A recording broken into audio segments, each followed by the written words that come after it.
Gustavo Grobo Copatel, ¿cuándo fue que escuchó por primera vez el mote el rey de la soja? ¿Cuándo lo coronaron? En la década del 90 empezaba la soja a surgir y después de la crisis del 2001, la soja fue la punta de lanza de la recuperación argentina, o una de las puntas de lanza, y según me explicaron tus colegas, había que buscarle una cara a la soja.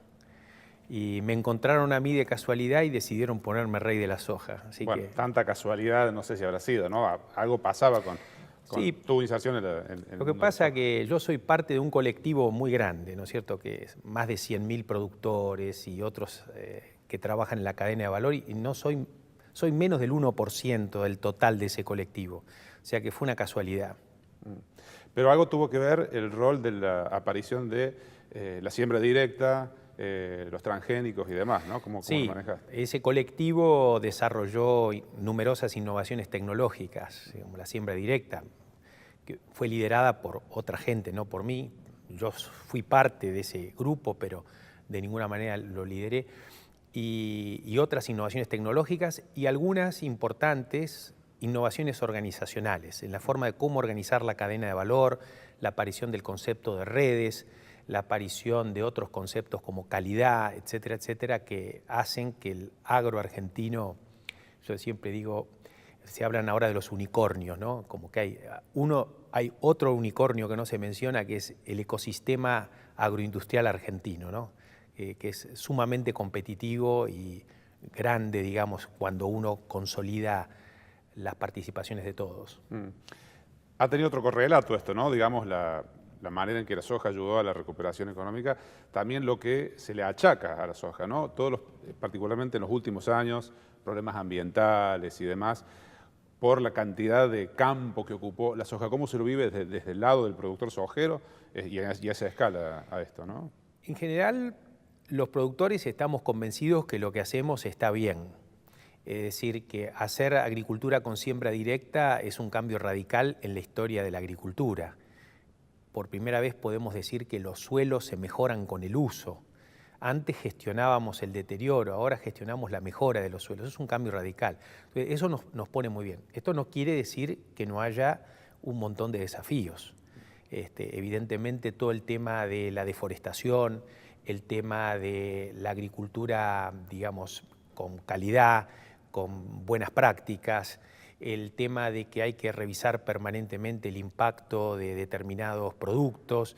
Bueno, es como en todos los sectores de la vida cotidiana. También hay que revisarlo en la medicina, también hay que revisarlo en la forma de vida, ¿no? O sea, vamos resolviendo problemas y a veces los solucionamos y a veces creamos otros nuevos, ¿no? Y eso es la evolución permanente que tenemos que tener.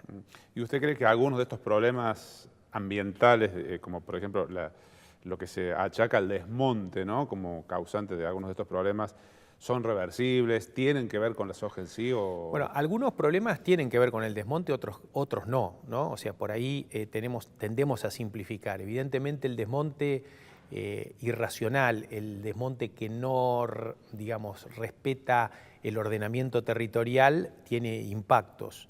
Y muchas veces hay cuestiones, por ejemplo, ahora las inundaciones, que la gente dice las inundaciones son la culpa de la soja, porque si hubiese habido monte no hubiese habido inundaciones. Bueno, en La Pampa nunca hubo monte, siempre eran pastizales, es decir, no es que se desmontó para hacer agricultura. Argentina tiene una ventaja, se puede hacer agricultura en zonas que no son forestales o ambientalmente lábiles. No es el caso de Brasil, donde la agricultura mejor se hace en zonas donde antes ocupaba la foresta. Entonces, tenemos en ese sentido una ventaja. Es fácil resolver el problema. Hay que aplicar la ley de bosques, hay que aplicar el ordenamiento territorial, el Estado tiene que tener un control férreo sobre eso y es relativamente sencillo hacerlo. ¿Y el hombre productor está interesado en la aplicación de la ley de bosques, en la defensa del bosque? Porque ha pasado concretamente que hay bosque que ha desaparecido, ¿no? El hombre en general de campo tiene un vínculo con la tierra, digamos, es conservacionista por interés, no por ideología. Si nosotros no cuidamos la tierra, perdemos el activo que nos da de vivir. Entonces, la gente de campo le preocupa la conservación de la tierra.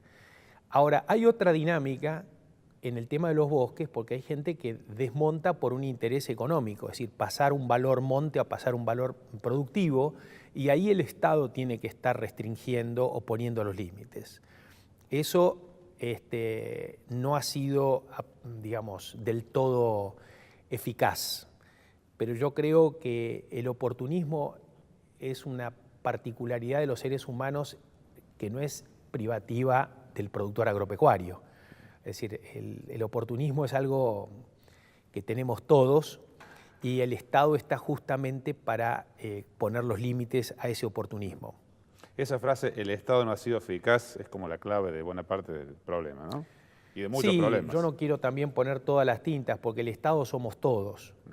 Pero evidentemente muchas veces en nombre del Estado se hacen cosas que van en contra del Estado. O sea, en las últimas décadas la educación se despublificó. Estamos hablando de la creación de pequeñas mafias en distintos lugares que cooptaron el Estado, que ocuparon el lugar del Estado. Bueno, eso es despublificar el Estado, ¿no? Entonces, nos hemos llenado la boca hablando a favor del Estado, etcétera, etcétera, pero al mismo tiempo hemos hecho o ejecutado acciones que fueron en contra del Estado. Yendo a lo personal, ¿cómo es su relación con el dinero cuando ha tenido en la vida un cambio tan importante hasta lo que es hoy el rey de la soja, ¿no? Un hombre con tanto poderío económico, pero que uno encuentra que aparece como muy alejado del estereotipo que uno se imaginaría de esa condición. Un amigo de mi padre decía sobre el dinero, le preguntaron, ¿usted tiene mucho dinero? Y él dijo, tengo menos de lo que crees y más de lo que necesito. Y esa es mi posición. En general, para mí el dinero es un medio. Es un medio para el desarrollo personal, para el desarrollo del ecosistema donde vivo, para el desarrollo, no sé, para la realización personal. Nunca, digamos, yo vengo de una familia de clase media, digamos, pero no, o sea, mi primer pelota de fútbol me la compré porque llené un álbum de figuritas, no porque alguien me la regaló o porque tenía acceso a esa pelota de fútbol.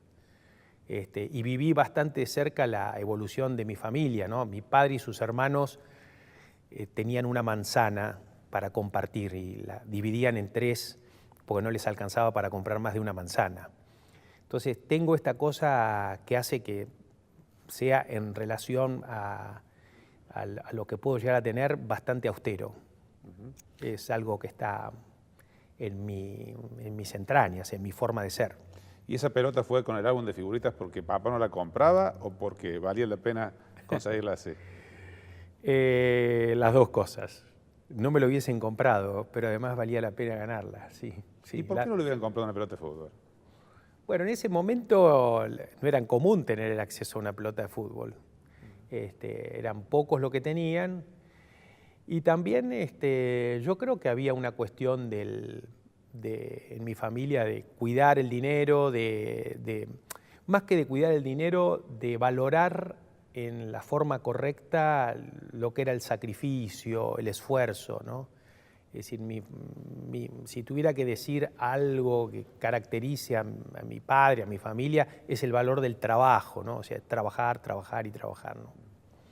Yo, obviamente que uno es la reacción a su padre o a su familia, ¿no? Y he trabajado toda mi vida para que mi vida no sea solo trabajo, ¿no? Tener múltiples intereses. Y en ese proceso en que el trabajo comienza a rendir frutos, ¿no? ¿Cómo se maneja alguien con un poderío económico así? Con las amistades, con las personas que se acercan, como pasa en otro tipo de actividades, ¿no? Los amigos que aparecen después, las mujeres que aparecen después, la relación personal a propósito del dinero acumulado, ¿no? Del patrimonio. Bueno, yo soy bastante inconsciente en ese sentido porque no me considero alguien con poder.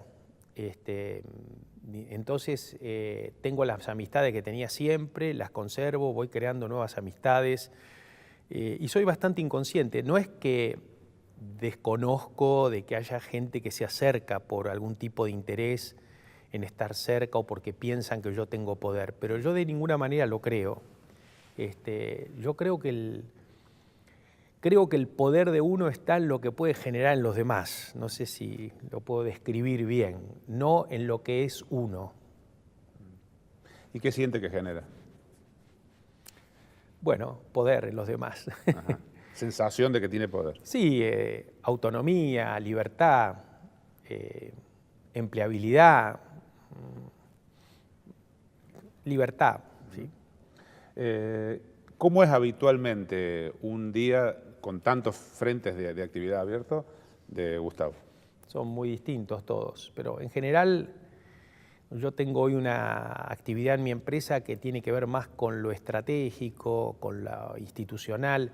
Entonces me dedico mucho a estar en contacto con distinta gente por distintos motivos. Algunas tienen que ver con el negocio, donde se exploran oportunidades de negocios o se resuelven problemas. Estoy cerca de los clientes, de los proveedores, de la gente que trabaja conmigo, de los inversores, de los accionistas, pero siempre con una rutina, digamos, sin una rutina. O sea, a veces estoy en mi oficina, a veces salgo al interior, al campo, a veces viajo al exterior. No tengo una rutina. ¿Y con el poder cómo ha sido esa relación? Con los gobiernos, ¿no? Particularmente en estos últimos años que También tengo una relación muy libre, digamos, y muy, digamos, o sea, no estoy frente a alguien y no tengo los rituales de los vínculos con el poder, porque no lo creo. Y las relaciones siempre han sido buenas en el sentido de respeto, pero siento que no he influido, o sea, que no he tenido digamos, decir, hay algo que ocurrió por un interés propio mío o por una influencia, etcétera, etcétera. No me ocurrió nunca eso, o por lo menos yo no me di cuenta. Usted tenía una actitud como de, digamos, apoyo con Néstor Kirchner, con Cristina Kirchner, incluso con el actual gobierno. No ha habido o no se nota que haya una desavenencia en particular. ¿Cómo ha sido eso? Yo creo que los empresarios tenemos que apoyar a los gobiernos que son electos democráticamente, digamos, porque es la decisión de la sociedad y hay que apoyarlos. Apoyarlos en el sentido de abrir puertas, tener diálogo. Con el gobierno de Néstor y de Cristina no tuve mala relación, o sea, siempre fue una relación de respeto, pero estaba muy claro lo que yo pensaba en ese momento.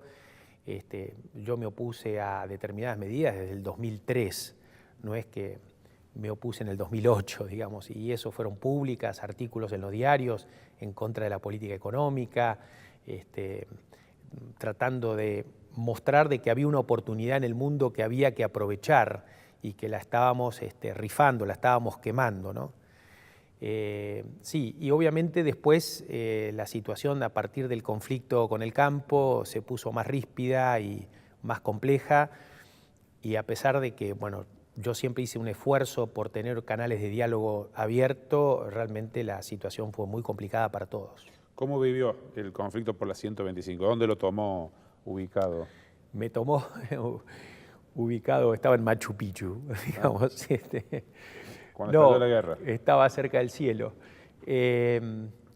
Mirá, era una situación complicada porque por un lado los productores en general, pequeños, medianos, grandes, querían que yo tuviera un rol mucho más protagónico en ese conflicto defendiendo al campo, y por otro lado veía que se iban quebrando los puentes de diálogo y de comunicación. Y yo pensaba que manteniendo esos puentes de diálogo y comunicación uno podría tener algún tipo de esperanza o de expectativa.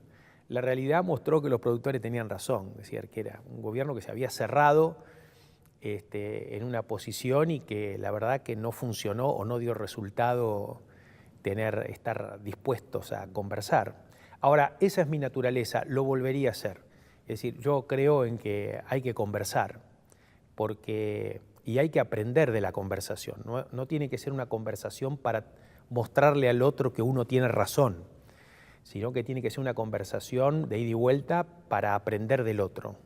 ¿Y en ese conflicto lo llamaba gente del gobierno directamente a usted? No, del gobierno yo ahí corté la relación y la volví a tener, digamos, en los últimos años del gobierno de Cristina, básicamente cuando los empresarios empezamos a querer tener algún tipo de conversación con gente del gobierno, ministro de Economía o de Industria, para que reviertan algunas ideas erradas y que estaban creando realmente perjuicios importantes. Recién, ¿no? Al final del gobierno de Cristina, fueron muchos años. Fueron muchos años, sí. El diálogo se cortó por lo menos 5 o 6 años. Ajá. ¿Y cómo le fue cuando reanudaron el diálogo? ¿Con quién fue? ¿Con la presidenta? Fue con Kicillof. Con Kicillof yo tuve 2 o 3 reuniones. Sí, bueno, el diálogo muy correcto, pero no funcionó. O sea, digamos, algunas cosas donde Kicillof coincidía que eran errores, por ejemplo, las retenciones en el trigo, pero que decía que políticamente no se podían revertir. ¿Políticamente? Sí, sí. Aunque asumiera que eran errores. Aunque asumiera que eran errores. ¿Y cómo lo veía ustedes cuando escuchaba eso? Bueno, errores que tenían un costo. Creo ¿no? que el costo era un costo social, ¿no? A lo mejor en el gobierno pensaban que el costo era para el productor, pero yo creo que el gobierno anterior, digamos, yo no hago un juicio sobre las cuestiones ideológicas o de ideas, donde yo en muchas de ellas hasta estoy de acuerdo. Yo creo que no tenían capacidad para dirigir un país. O sea, el principal problema del gobierno de Cristina era que no estaba preparada. Es una persona que a lo mejor puede ser muy buena para un Congreso, para un Senado, para plantear algunos temas de debate, pero no en la gestión. Y se rodeó de gente que tampoco estaba preparada para la gestión, en general, ¿no? Había excepciones. ¿Y por qué pasa? Usted tiene esa visión, ¿no? Sí. ¿Y por qué pasa que alguien que, supongamos, no está preparado, es reelegido y está en 2 periodos de gobierno, como pasó con Menem, que hoy muchos, posteriormente muchos lo criticaron, pero también es nuevamente votado? ¿Qué es lo que pasa con el argentino? Yo creo que la gente en general, no solo en Argentina, sino en el mundo, tiene miedo. Tiene miedo de lo que viene, tiene miedo de la globalización, se siente que no está preparada para el futuro, que hay un futuro que no la incluye. Entonces tienden a tomar decisiones para que alguien venga y los proteja. Si alguien viene y dice que te voy a proteger, te prometo esto, te prometo lo otro, hay mucha gente que está dispuesta a eso. Eso ocurre en general en todo el mundo. Y en Argentina siempre ocurren las cosas en forma más dramáticas, ¿no? Pero me da la impresión de que estas propuestas más facilistas prenden en una población que piensa que eso les va a resolver el problema. Uno puede decir, pero ¿cómo no se dieron cuenta que después de 12 años no resolvieron el problema, sino que lo agudizaron? Y sí, puede ser, pero es parte de un proceso que hay que transitar. Y después se va a lo contrario, que es votar a Macri.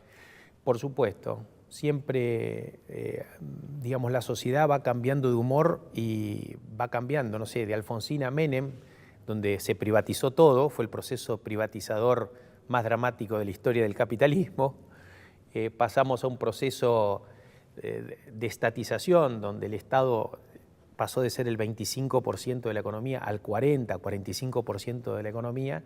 O sea, pasamos de una década a otra a un achicamiento del Estado, a un agrandamiento del Estado sin anestesia. Eso nos mata. Y ahora al gradualismo. Y ahora el gradualismo, que es una forma, es un experimento que se está haciendo para tratar de que todos los cambios que hay que hacer o todas las transformaciones que hay que hacer no la paguen solamente los trabajadores y que la paguen, entre otros, los empresarios. Hoy los empresarios estamos pagando gran parte de la cuenta de las transformaciones que hay que hacer. Y digo esto porque Argentina arregló los problemas que tenía con shocks en otras etapas. Y en general el peronismo fue el que hizo los shocks.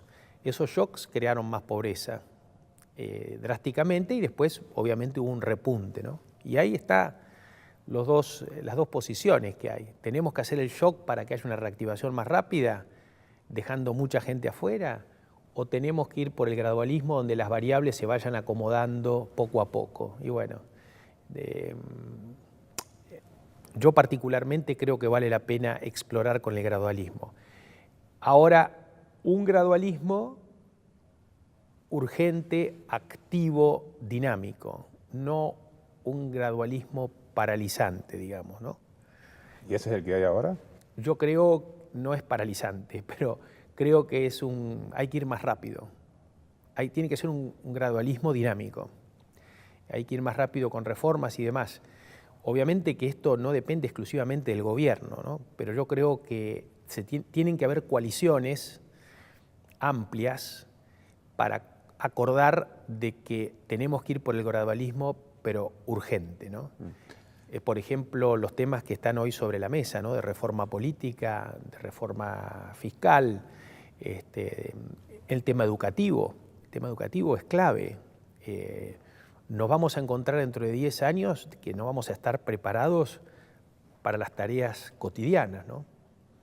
Ahora, decir recién, un gradualismo que no deje mucha gente afuera o algo así, ¿no? Pero nos está escuchando, nos está viendo mucha gente que ha perdido un trabajo, Sí. que está en una situación de suspensión o que no Sí. le encuentra salida a su situación personal. Sigue pasando eso, ¿no? Y es la gran discusión que hay hoy. Bueno, es que va a haber trabajo. Yo soy optimista. No es que va a haber menos trabajo, va a haber más trabajo, pero en otros lados, en lugares diferentes a los que hay hoy. Entonces, esa gente que queda sin trabajo tiene que repensar o educarse nuevamente o reeducarse como para poder conseguir nuevos trabajos. Y mientras tanto, el Estado tiene que hacer que esa transición sea lo más inclusiva posible, ¿no? Pero todo nos pasa lo mismo, no sé. Yo en mi empresa tuve que cambiar 4 veces de estrategia en los últimos 12 años. Si seguía haciendo lo mismo que hace 12 años, hoy no estaría vivo. Y a todos nos pasa. Tenemos que aprender que el mundo que viene es un mundo donde la principal virtud es la adaptación a los cambios y aprender. Y eso nos cuesta mucho. Es más fácil seguir haciendo siempre lo mismo. Es más fácil seguir haciendo periodismo como se hacía antes, pero hoy las cosas cambiaron. Ahora, no sé si se dice tan claramente el mensaje, si hay trabajo va a ser en otra cosa, en otro lado, ¿no? O sea, me da la idea, me parece que la idea es, yo tengo que conservar mi trabajo en lo que vengo haciendo. Bueno, el problema es que gran parte de los trabajos que hay hoy, dentro de 10 años no van a existir. Hay una frase que dice que de 10 trabajos que va a haber en el futuro, 7 hoy no existen, hay que inventarlos. Entonces, si uno hace una política para preservar el trabajo, probablemente en 10 años te vas a encontrar que estás haciendo algo que no sirve. Obviamente podés cerrar el país, podés vivir con las cosas como se hacían antes, pero eso va a ser antiprogreso, es decir, va a hacer a la gente, digamos, con menos acceso al bienestar. Entonces hay que tratar de articular esto, ¿no? Un país abierto que incorpore tecnologías, que compita con el mundo y dé tecnologías, eso va a ser mayor bienestar y al mismo tiempo ayudar a la gente a que aprenda a cambiar de trabajo. A mí me preocupa mucho no solo los trabajadores actuales, sino los hijos de los trabajadores actuales. Porque dentro de 10 años van a estar trabajando los chicos que hoy tienen 10 años o 12 años. Me parece eso. Si nosotros hacemos políticas para proteger el trabajo, lo que vamos a lograr es que no va a haber trabajo. Si nosotros hacemos políticas para tratar de estimular que aparezcan las 7 empresas nuevas, bueno, vamos a generar nuevas opciones de trabajo. Y eso de alguna manera lo estamos viendo, ¿no? O sea, uno ve que hay sectores industriales que cada vez generan menos trabajo, pero vemos que hay sectores en los servicios o en nuevas industrias que cada vez generan más trabajo. O sea, hay un cambio en el portafolio, ¿no? O sea, antes la industria automotriz generaba mucho trabajo, hoy se robotiza. No va a haber trabajo con más industria automotriz. Obviamente que es una industria muy importante, ¿no? Pero va a generar menos trabajo. Pero hay más trabajo en el desarrollo de software.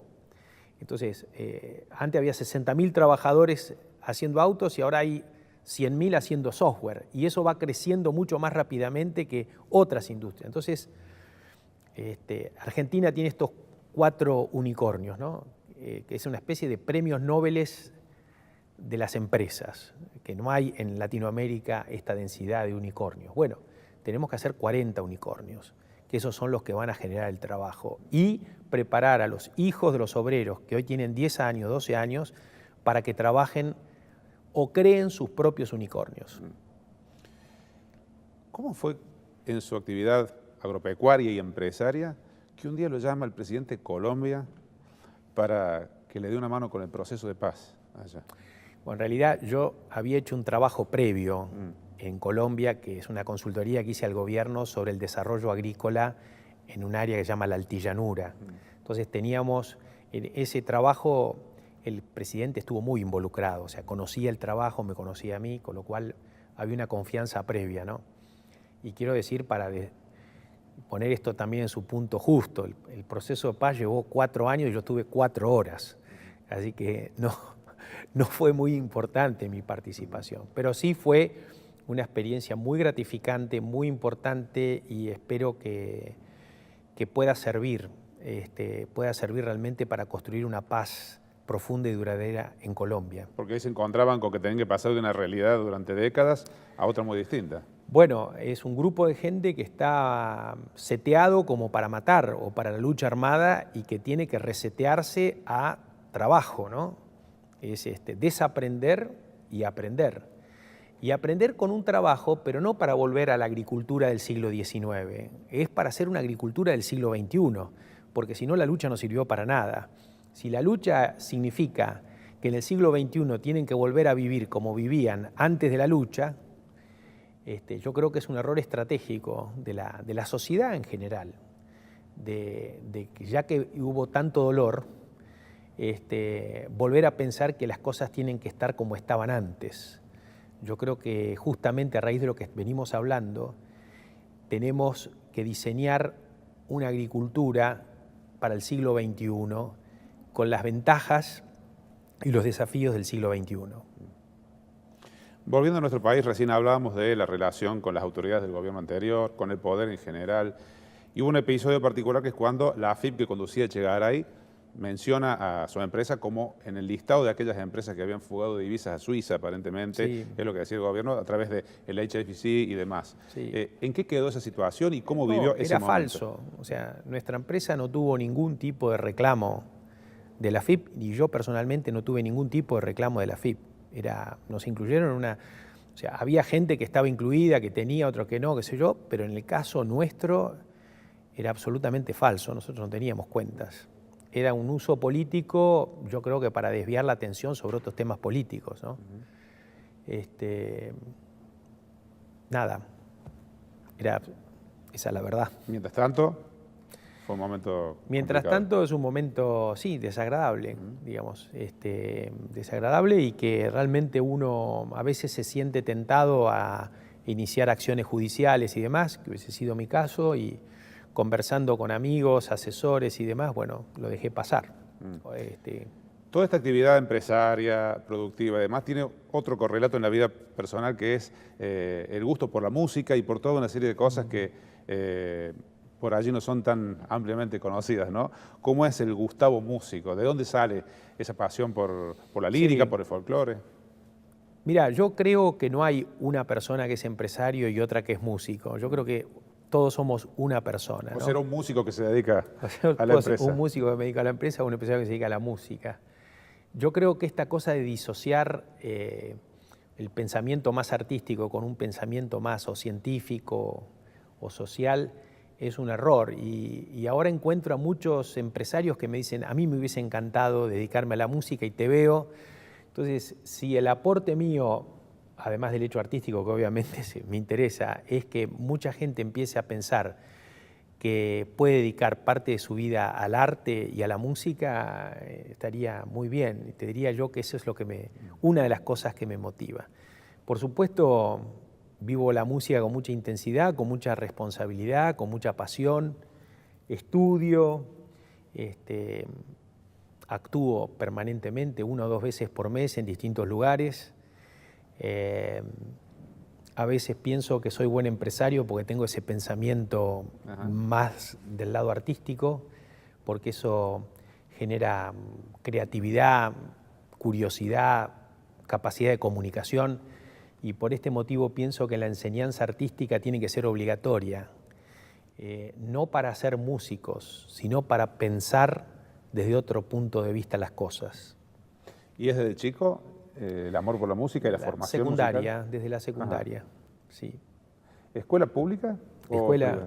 Yo soy hijo, nieto y bisnieto de la escuela pública. Ajá. Soy primaria, secundaria y universidad pública, y soy el primer profesional de mi familia.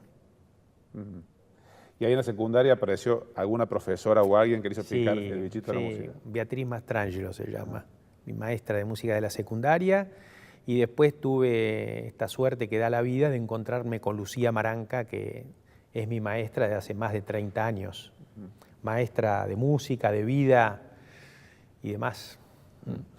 ¿Y cuáles fueron los faros que fue siguiendo en la música?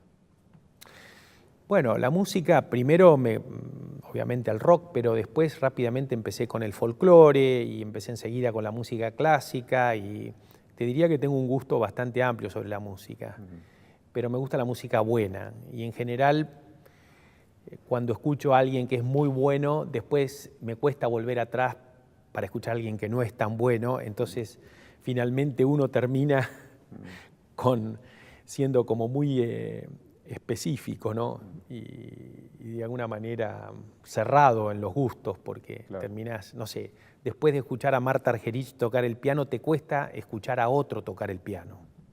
Es así. Claro. Así que el arte ayuda a la hora de pensar diferente la actividad empresarial. Sin duda, sin duda. Hace poco leí un trabajo que decía que el hacer música enciende, o el arte enciende cosas en el cerebro que no se encienden de otra manera. Que es mucho más cuando haces música que cuando escuchás. Y yo creo en eso. Yo creo que se encienden cosas que no lo haces de otra manera, y después si lo aplicás en otras actividades funcionan bien. Para la toma de decisiones. Sí, claro. Sí, hoy gran parte de las competencias de una persona para desarrollarse en el siglo XXI están vinculadas con cosas que tienen que ver con la educación artística. Vuelvo a decir, la comunicación, es muy importante comunicar, y el arte es comunicar. Pensar fuera de la caja, innovar, crear, curiosidad, está todo vinculado con el arte. Y con todo ese acervo, ¿no?, de actividad empresaria, de creatividad artística o formación artística, ¿nunca la política, nunca le ofrecieron o nunca tuvo la intención de volcar eso en la actividad política? Mira, yo creo que la política es más amplio de lo que pensamos, ¿no? O sea, no es solo estar dedicado a ser funcionario público. Yo creo que hago política, yo creo que participo en el debate público, interactúo con políticos, con empresarios, con sindicalistas, con gente de las ONG o de la sociedad civil, y junto, ordeno, desordeno, soy parte de esa dinámica donde uno hace política. Además, yo creo que las organizaciones del siglo XXI son más porosas, o sea, se dejan impactar, no hay límites, o sea, la empresa no tiene un límite definido de lo que es y no es empresa. El límite de la empresa es más poroso. Los clientes, los proveedores, la sociedad en su conjunto están impactados por la empresa, y la empresa se deja impactar por la sociedad. Por eso la sociedad requiere tanta información de las empresas. Lo mismo pasa con el Estado, un Estado más transparente, que se abre, que es más poroso.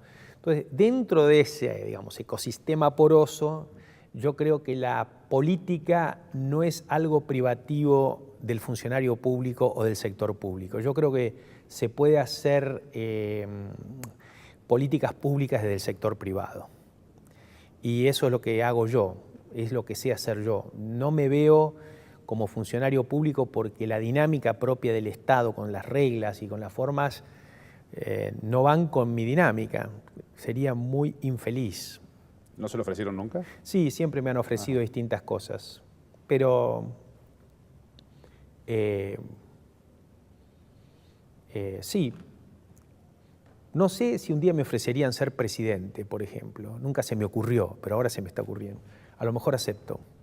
¿Ser candidato a presidente? Sí, no, ni siquiera candidato. Ajá. Es totalmente antidemocrático, lo que decir. Que vengan todos y me digan, ¿quisiera ser presidente? Bueno, por ahí puede ser. Un voto clamor. Un voto clamor, sí. Es algo imposible de que suceda. Hay que pasar por el voto necesariamente. Sí. Es Y inevitable. los partidos políticos también.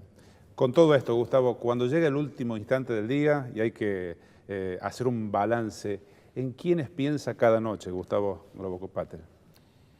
Yo creo que hay que irse a dormir sin tener nada pendiente. Y eso es algo que es como un secreto, digamos, que tengo, porque